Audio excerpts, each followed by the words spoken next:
Pessoal, começando mais um BTS, Bittencourt Talk Show. Hoje aqui com um grande amigo, um grande irmão, Dr. Miguel Marcos Raimundo. Miguel, muito obrigado, viu? Eu que agradeço. Muito obrigado. Imensamente o convite, Fernandinho. Muito obrigado. Você é uma pessoa que mora literalmente dentro do meu coração. Tá? Muito obrigado.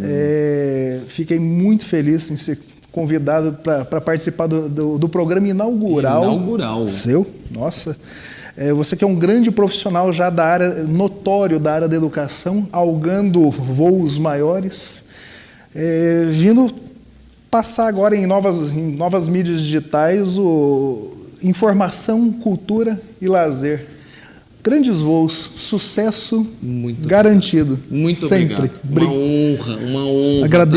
Agradeço imensamente. Eu sempre te falei que você faz bem. Estar ao seu lado é estar feliz, é estar bem. Eu sempre te falei isso. Estou falando agora na frente das câmeras.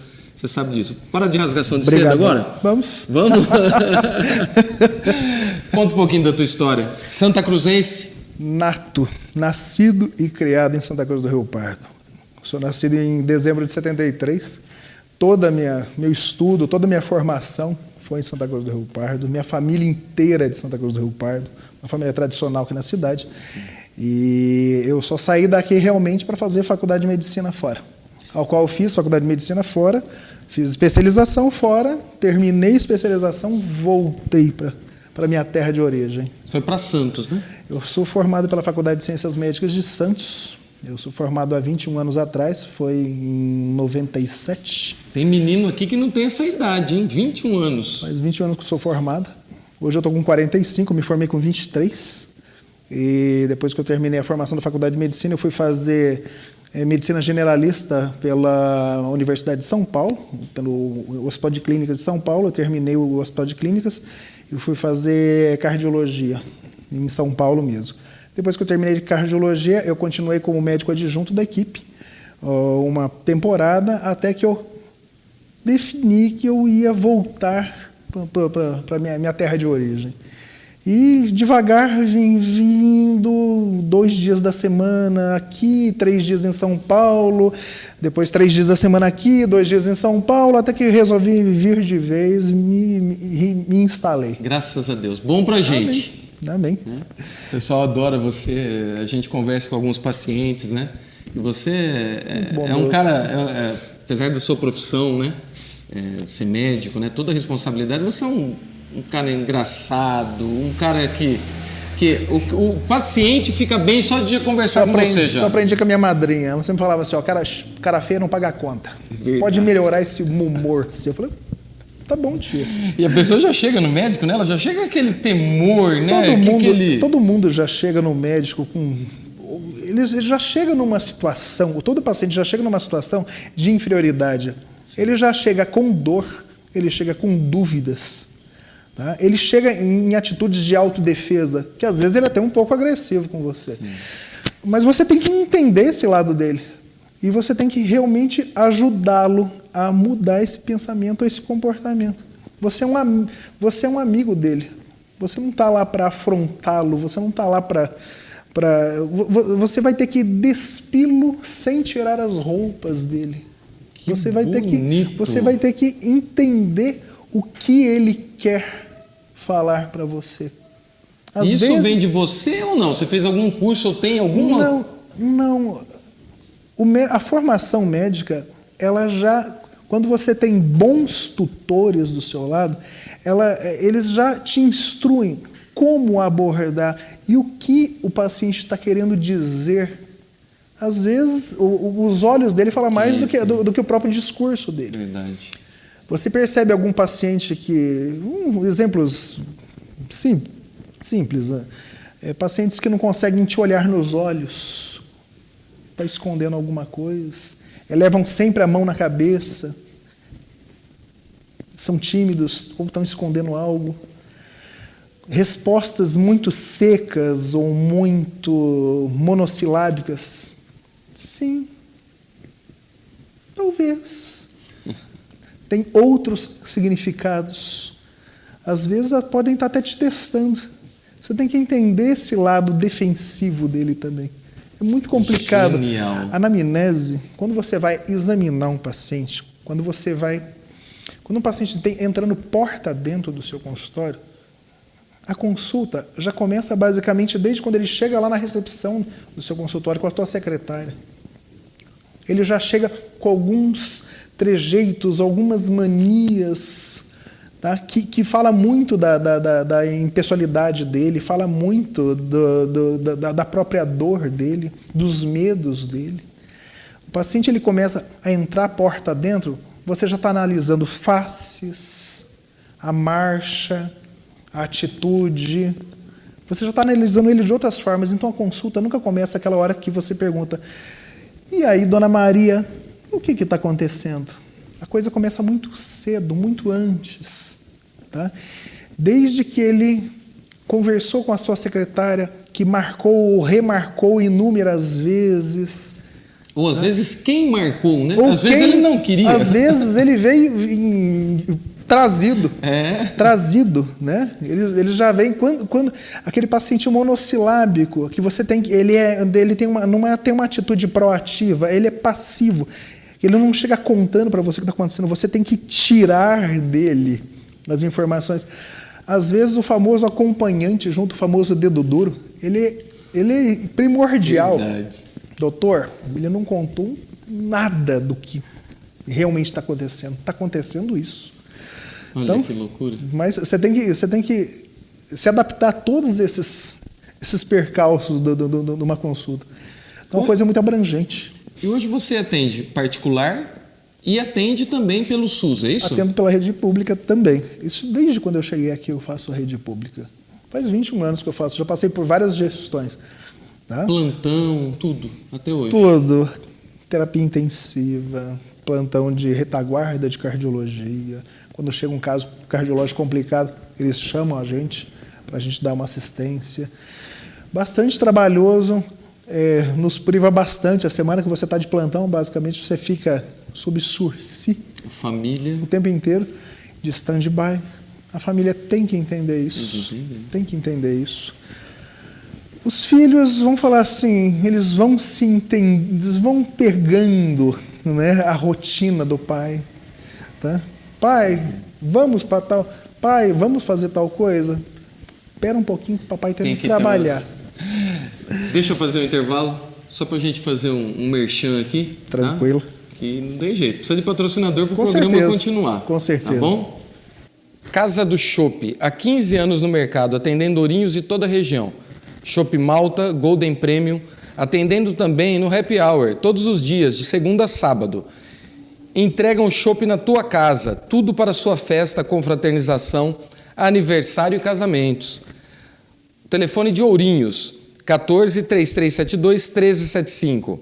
Também pelo celular 99792-1751. Santa Cruz do Rio Pardo, também atendendo do meu amigo Gil e do meu amigo Cris. Esses eu recomendo. Pessoal, voltando aqui, a entrevista com o nosso grande amigo aqui, irmão Miguel. Muito obrigado mais uma vez. Eu que agradeço. Fazer umas perguntas do que a gente ouve falar, tá bom? Vê na internet, alguém falou que é assim... campo minado. Minado. Você campo deve minado lidar com isso. De fake news e verdades. Aliás, medicina. A ciência das verdades transitórias. Muito bem. Complicado. Então, eu vou perguntar, e aí você fala pra gente, de repente, é uma coisa que realmente possa ajudar alguém, e a gente passa aí pra população. Dizem que quando você está tendo uma parada cardíaca, você tossindo, isso pode ser que te salve, pode ser um reanimador ali para voltar. Vamos fazer um verdade ou mentira? Não há embasamento técnico para isso. Não é à toa que quando o indivíduo, você defronta-se com o indivíduo em colapso cardíaco, em parada cardíaca, a grande maior parte dessas paradas cardíacas se decorre por uma arritmia maligna. E essa arritmia maligna ela só consegue ser revertida com desfibrilação, choque. Só que o problema é que a cada minuto que se passa, você perde 10% de chance da reversão dessa arritmia. Portanto, 10 minutos, 100% de chance. Desculpa a minha ignorância. Quando você fala em desfibrilador, até na época que aquele jogador do São Caetano, né, faleceu no campo, muita gente falava, né, que o coração trepida, ele não tem o batimento correto. É isso? Exato. Ele tem uma atividade elétrica assincrônica, que nós estamos acostumados a ver. Um átrio contraindo, depois um ventrículo. E o coração, ele perde essa sincronia. Então, ele começa, quando você vê numa cirurgia cardíaca o coração aberto, e nesse status fibrilatório, você vê que ele fica trêmulo. Ou seja, é como se ele estivesse contraindo mais de 200 a 300 vezes por minuto. Então, você não vê a contração mecânica, você só vê a atividade elétrica. Meu Deus. Isso, você só consegue reverter isso fazendo um reboot, como no computador. Você tem que mandar um choque, não é em volts, ela é em joules, numa energia grande. Vamos reiniciar. Né? Vamos reiniciar, ao qual você vai ter que reensinar que a atividade elétrica vai sair do átrio e seguir até o ventrículo. E é a única forma de você tirar esse indivíduo dessa parada cardíaca numa arritmia maligna. A pessoa sente essa trepidação ou não? Não, porque simplesmente, quando você entra na fase dessa parada cardíaca, ocorre o colapso circulatório e para de sangue para a cabeça. Então, a primeira situação que você vê é a inconsciência. O indivíduo cai. Tá? Quem está do lado, que tem protocolos muito bem embasados e muita informação, muitos cursos que dá-se em clubes, em grupos sociais, escolas para bombeiros, para todos os profissionais de saúde, que você tem uma sequência lógica que você tem que agir nesses casos. Primeira coisa, ver se o indivíduo está respirando, não responde, não está respirando. Chamar o SAMU 192, pedir que eles venham com o desfibrilador junto. Aí, já em seguida, começar a massagem cardíaca. E você pega aquele aparelho, né? Eu fui em uns 2, 3 treinamentos enquanto eu trabalhava numa grande empresa e não é fácil não trabalhar com ele. Né? Ali no treinamento de... Eles são automáticos, é bem descrito. Mas na hora do nervoso...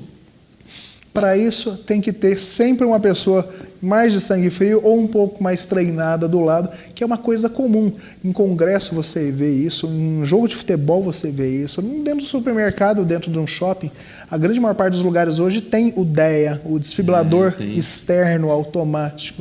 Fica numa portinha de vidro. É de quebrar, né? Sim, você já quebra, pega, sai correndo e já... Tem as posições que você põe as pás e aperta o botão. Ele analisa o que está acontecendo com o paciente, ele indica o choque, ele pede para se afastar, ele já faz tudo automaticamente. Enquanto isso, já tem outra pessoa já entrando em contato com o serviço avançado de emergência. Isso é a única coisa que realmente é efetiva de salvar-se vida. Aquelas histórias dessas... Não posso dizer só fakes, né? Mas um desespero de causa, né? Ou seja, a pessoa estar sozinha, sentindo que está tendo um colapso, começar a induzir tosse para ver se consegue reverter essa arritmia, até que a ideia é boa, mas a efetividade nunca foi comprovada, nunca viu. Né? Usualmente, se eu cair aqui, alguém vai ter que vir checar pulso, checar se estou respondendo, se estou respirando, já chamar o serviço de emergência. Sempre chamar, né? Não sempre chamar isso, né? o serviço de emergência. Você não é habilitado para tal. Você precisa de ferramentas para tal. Maravilha. Existe uma sequência de gente treinada. Tem que ser respeitado, tem que ser instruído. Tem que ser instruído no seu grupo, tem que ser instruído. No seu grupo social tem que ser instruído. No seu clube tem que ser instruído. Todo mundo tem que estar por dentro de como é que... Preparado para aquela Preparado para uma catástrofe. É comum, eu já vi e já ajudei parada cardíaca em estação de metrô. Olha só. Caído na rua. O caso mais engraçado que eu vi foi num congresso de cardiologia. Estava num simpósio de cardiologia, devia ter 1000 e tantos cardiologistas, todo num grande auditório, um professor dando aula na frente. Chegou um senhor cardiologista, tudo cardiologista que estava ali, um senhor pegou, levantou, foi saindo, né, pela fileira, no que ele chegou nos corredores centrais, ele, caiu. Ele fez uma parada cardíaca dentro do Instituto Dante Pazzanese com mais de 1000 cardiologistas do lado. Salvou? Sim, não tinha. Ele resolveu infartar no melhor lugar, na hora certa. Eu só sei, já terminaram de fazer a ressuscitação dele, levaram ele para o pronto-socorro central do Instituto Dante Pazzanese. No dia seguinte, eram vários dias de simpósio, no dia seguinte, esse senhor estava lá sentado na fileira, pendurado no soro, assistindo às aulas. O professor lá na frente, quando foi começar as atividades científicas daquele dia, até virou: doutor, tudo bem? O senhor saiu bem? Tudo bem? Tranquilo? Que bom, bom tê-lo com a gente novamente. Continuamos no segundo dia de simpósio. Eu achei até engraçado. Falei assim, o cara estava na hora certa, no lugar certo. Esse estava protegido. Esse daí, o santo dele realmente. Fazer mais um merchan aqui, a gente já volta com o nosso Miguel, Dr. Miguel. Cristiane Melissa Freitas Noble, arquiteta, toda a parte de arquitetura e interiores. Telefone 14-9965-1647, Rua Rangel Pestana, 482 Centro. Sensacional. Fez toda a minha casa, muita gente boa. A gente pode dar opiniões diferentes de outros que a gente não consegue falar e o arquiteto quer fazer tudo do seu jeito. Aqui não, foi completamente diferente, eu recomendo porque fez a minha casa e eu estou extremamente satisfeito. Bom, estamos voltando aqui para o penúltimo bloco dessa conversa deliciosa aí com o meu amigo Dr. Miguel. Vamos lá, vamos continuar na verdade ou mentira. AS, aquele comprimidinho, é legal levar ele no bolso? A pergunta minha leiga, daí... Bem leiga. Aí o doutor responde de forma... Fala que afina o sangue na hora de estar tendo um infarto, alguma coisa? Ácido acetilsalicílico. Esse realmente foi uma invenção que salvou muita vida. Realmente. A aspirina foi criada em 1875 pela Bayer, né? Aspirin, depois foi mais conhecido também como bufferin, o buferin, nossa. E ela tem a capacidade de antiagregação plaquetária. Ela não deixa que as plaquetas se juntem uma na outra, tá? Evitando a formação do coágulo dentro das artérias. Para você entender isso, seria interessante a gente entender mais ou menos como ocorre um evento cardiovascular, cérebro cardiovascular. Quando você tem fatores de risco que te comprometam, esses fatores de risco vão inflamando a camada interna das artérias, que é a camada íntima que a gente chama. E essa inflamação, ela vai provocando acúmulos, depósitos de gordura logo abaixo dessa camada íntima da artéria, ao qual ela vai começando a ocluir. Até um certo momento que, por uma instabilidade dessa placa, ela ocorre alguma fratura nessa placa, e o rompimento dessa placa, como se fosse o reboco da parede partindo-se, ele causaria a exposição do conteúdo lipídico, tá? Dentro dessa placa para o meio intravascular. Acontece que circulando, né, pela corrente sanguínea, existem muitas plaquetas. E essas plaquetas, nesse rompimento das placas, como ela consegue enxergar aquilo ali como intruso, essas plaquetas chegam lá para tentar tampar, tá? Essa fratura que ocorre dentro da artéria. O problema é que todas essas plaquetas, elas vão se juntando, elas formam um coágulo, ela vira basicamente um chouriço dentro da artéria. Então, esse chouriço, esse coágulo de sangue, ele tranca a circulação. Então, para onde essa artéria mandaria sangue, aquela região não vai mais receber sangue, não vai receber alimento, não vai receber oxigênio. Então, aquela região ela vai morrer. aquela região vai entrar em necrose. A aspirina, justamente, ela diminui a adesividade entre as plaquetas.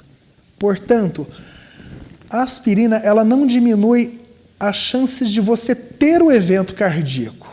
Ela não diminui a morbidade, mas ela diminui em 76% a chance de você morrer na hora desse evento cardiovascular.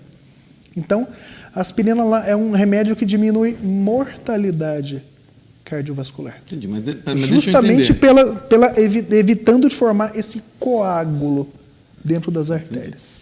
Tá? Mas isso aí é a do gente estudo pensa... time há 1 zilhão de anos atrás que foi realizado esse estudo. Muito interessante E a explicação. ela é usada até hoje para prevenção. Porém, a gente só usa nos pacientes de elevado risco. A gente não usa nos pacientes de baixo risco. O cara que toda semana ele fala assim, não, vou tomar umas 3 por semana para aliviar. Já cheguei a ouvir isso daí. Para garantir. Não tem embasamento técnico que reduziu mortalidade nesse grupo que faz uso ocasional. É até proscrito, porque os estudos mostravam até que a pessoa mais morria de sangramento digestivo, enfim, ele é um ácido acetilsalicílico, do que de morte cardiovascular. Então, a gente só usa a aspirina realmente na população de risco. Não é para qualquer um. E na hora que está tendo o evento, também não adianta colocar uma aspirina na boca? Sim, faz parte do protocolo de atendimento básico o uso da aspirina na hora que o indivíduo chega numa unidade de emergência com dor típica, um eletrodiagnóstico de infarto. Manda-se mastigar de 2 a 3 aspirinas. A gente também, outras medicações que a gente faz, que elas são até parentes da aspirina, o clopidogrel, né, que a gente usa numa dose de ataque, tá, que também foi comprovado que diminui a mortalidade na hora do evento cardiovascular. Tem que ser utilizado. Então, show! Então, não é uma fake, não. A aspirina diminui morte cardiovascular. Não diminui a chance de você ter o evento. Mas se você vier a ter o evento, ela diminui em 76% a chance de você morrer na hora desse evento. O que diminui a morbidade, a chance de você ter o evento, já é notoriamente conhecido. Controle da pressão, da diabetes, sair do sedentarismo, abandono do tabagismo, obesidade, o clássico. Isso realmente faz diferença. Isso diminui em 90% o risco de você ter um evento cardiovascular. O que você não consegue diminuir o evento são os fatores imutáveis, que você não consegue mudar. Meu pai é cardíaco, minha mãe é cardíaca, eu tenho genética familiar de problema cardiovascular, uma genética autossômica dominante. Meu pai infartou com menos de 45 anos de idade, minha mãe infartou com menos de 40 anos de idade. Tá? Eu sou de uma tendência genética muito forte, muito importante. Isso aí a gente não tem como mudar. O que a gente pode mudar são as mudanças de fatores de risco. Então, isso a gente tem que realmente bater em cima. É nisso que a gente se embasa no check-up do paciente. O que eu posso mudar na rotina desse paciente que eu possa promover saúde e diminuir mortalidade nesse paciente. Que aula, hein? É isso que a gente tem que correr atrás. Isso que a gente tem que correr atrás. Fazer a última propaganda aqui, daí a gente volta para terminar, tá bom? Rede Pax Pneus, sua auto center de confiança em Santa Cruz do Rio Pardo e toda a região. São 10 lojas para melhor atendê-lo. A Pax é uma revenda autorizada continental, possui completa linha de pneus de passeio, caminhonetes e vans. Equipamentos originais com valor excelente. Há 21 anos atendendo com alto padrão, 8 anos em Santa Cruz do Rio Pardo. Contamos o último lançamento da Continental, o pneu que roda até 20% a mais que os concorrentes. Power Contact 2, com o pneu mais resistente de alto rendimento para sua van, o Vanco AP. Para sua caminhonete temos completa linha mista e asfalto, com destaque para a linha general.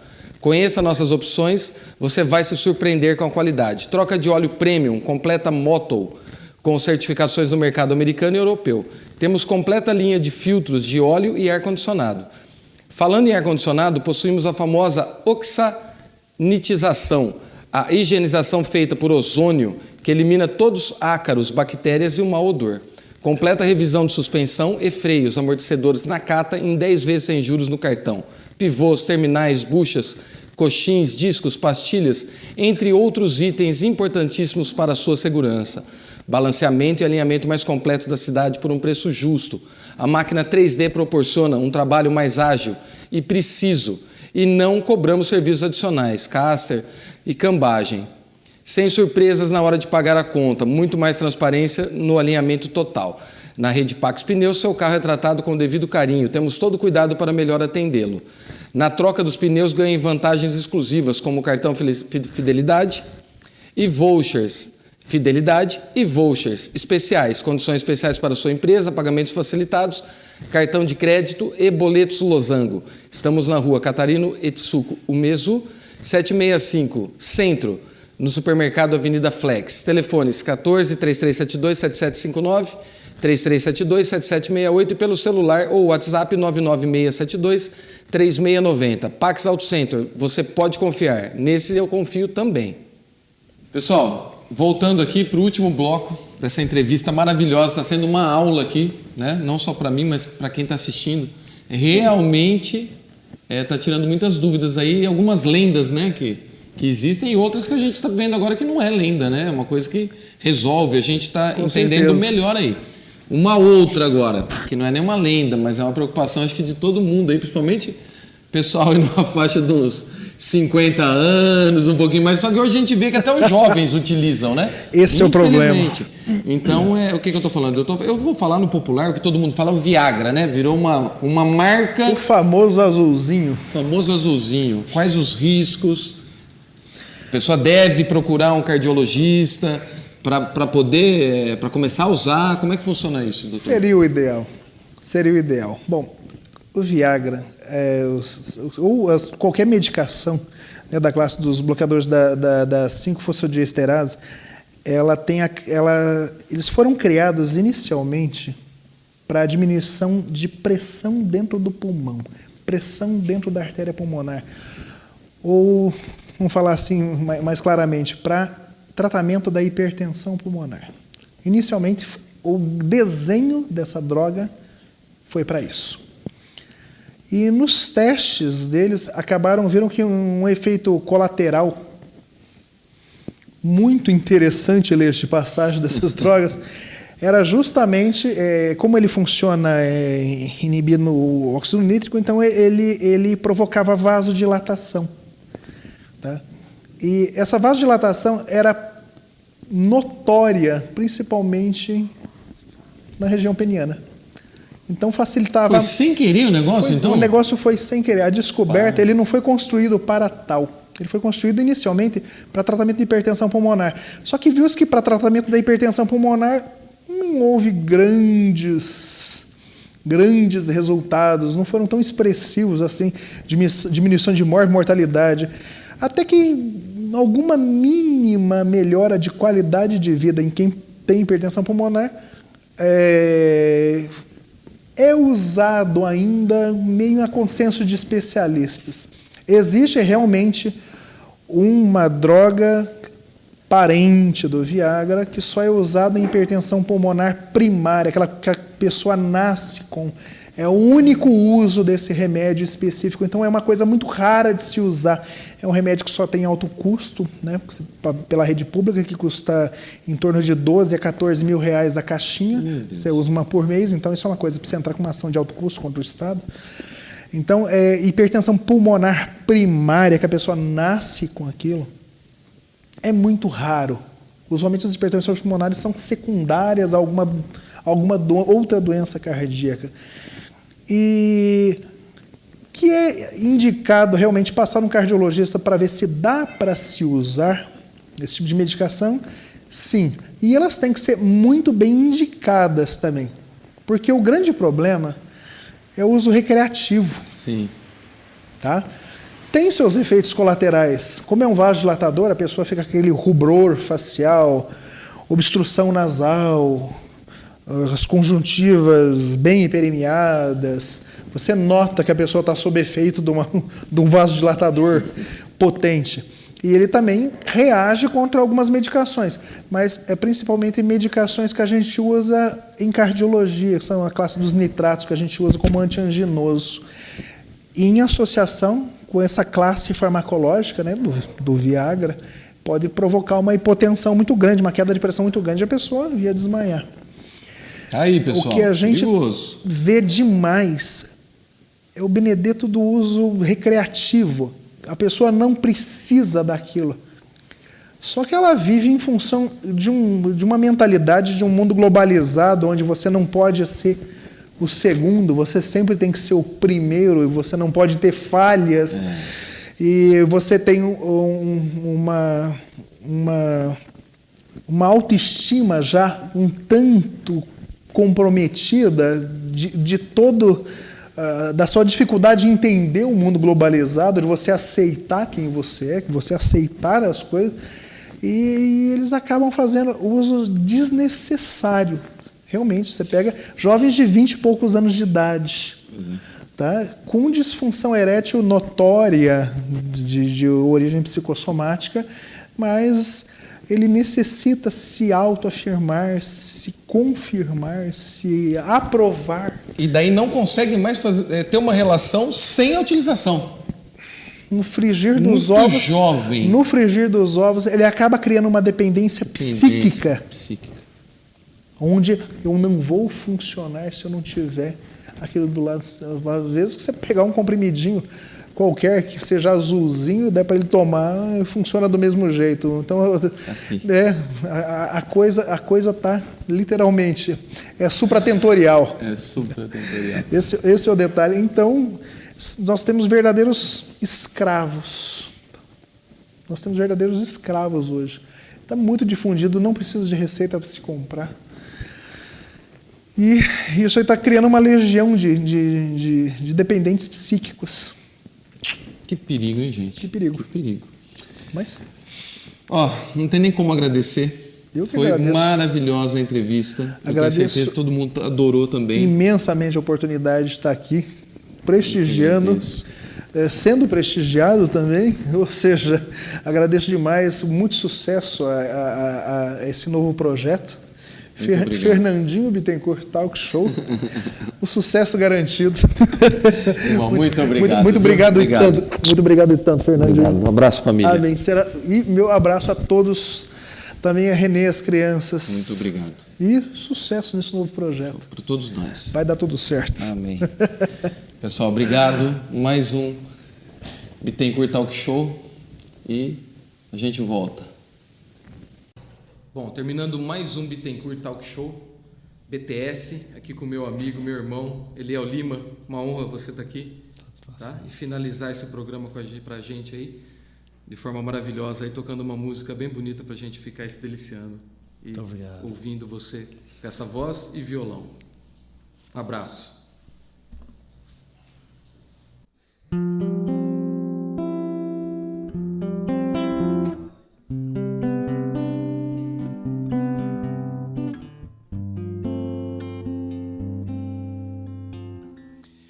O meu desafio é andar sozinho, esperar um tempo nossos destinos, não olhar pra trás, esperar na paz o que me traz a ausência do teu olhar.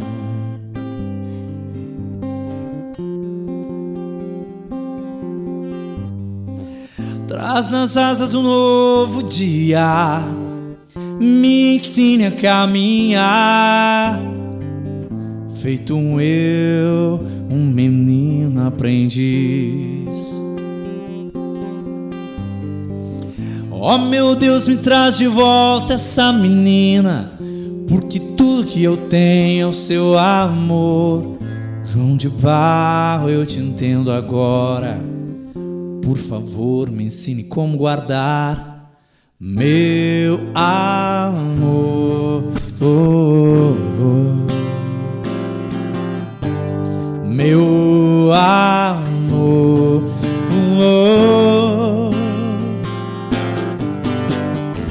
O meu desafio é andar sozinho, esperar no tempo nossos destinos, não olhar pra trás, esperar na paz o que me traz a ausência do teu olhar.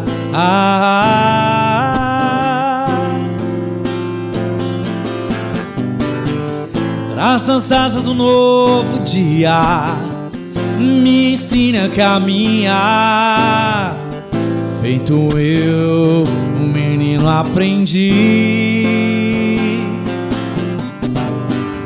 Oh meu Deus, me traz de volta essa menina, porque tudo que eu tenho é o seu amor. João de Barro, eu te entendo agora, por favor me ensine como guardar meu amor.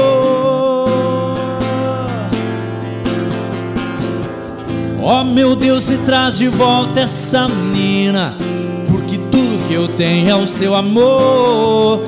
João de Barro, eu te entendo agora, por favor me ensine como guardar meu amor. Meu amor.